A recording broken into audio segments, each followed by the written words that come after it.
আসসালামু আলাইকুম রহমতুল্লাহ। প্রিয় শ্রোতাবিন্দু সবাই কেমন আছেন? আশা করি সকলেই ভালো আছেন। সো আমি আজকে আপনাদের সাথে এমন একটা বিষয় নিয়ে শেয়ার করব, প্রশ্ন নিয়ে শেয়ার করব যে প্রশ্নটা আপনার পরবর্তী জিন্দেগিতে হবে। সো আপনি যদি প্রশ্ন উত্তর আগে যদি আপনি প্রশ্ন জেনে যান তাহলে আপনার উত্তর বের করা সহজ হবে। তো আমি সেই জন্যই আপনাদের সাথে শেয়ার করতেছি। তো সেই প্রশ্নটা সুনানুত তিরমিজি 2410 নম্বর হাদিসে বর্ণিত আছে। সেই প্রশ্নটাকে হযরত ইবনে আব্বাস রাদিয়াল্লাহু তাআলা আনহু থেকে হাদিসটা বর্ণিত। তিনি রাসূল সাল্লাল্লাহু আলাইহি ওয়াসাল্লাম থেকে বর্ণনা করেন হাদিসটা।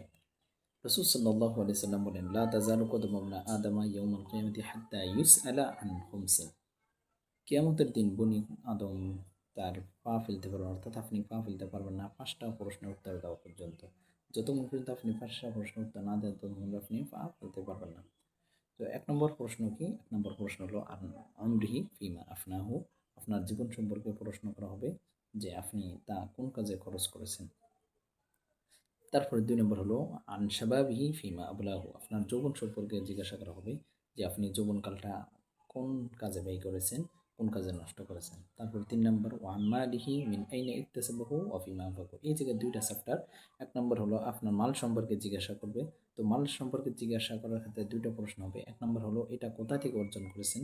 তো আপনি যদি ভালো থেকে অর্জন তাহলে আপনি ভালো উত্তর দিতে পারবেন, আর যদি খারাপ থেকে অর্জন করেন থাকেন তাহলে আপনার ওই জায়গায় শাস্তির সম্মুখীন হতে হবে। তারপর 2 নম্বরের চ্যাপ্টার হলো ফিমা আনফাকুহু, এবং আপনি কোথা থেকে খরচ করেছেন, কোন খাতে খরচ করেছেন। তো আপনি এই ক্ষেত্রে আপনার জন্য আবশ্যক হলো ভালো কাজে খরচ করা।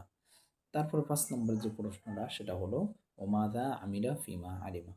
তো আপনি যেই জ্ঞান অর্জন করেছেন দিনী বিষয়ে সেইগুলোর উপর আমল করছেন কিনা।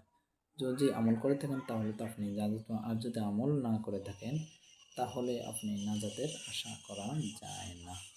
তো আমাদের জন্য এই 5টা প্রশ্ন জানা হয়ে গেল। তো আমাদের জন্য এখন আবশ্যক হলো এই 5টা প্রশ্নের জবাব ঠিক করা, উত্তর ঠিক করা।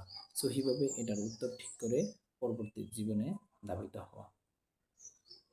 এই আশা ব্যক্ত রাখি বিদায় নিচ্ছি। আসসালামু আলাইকুম রহমতুল্লাহি ওয়া বারাকাতুহু।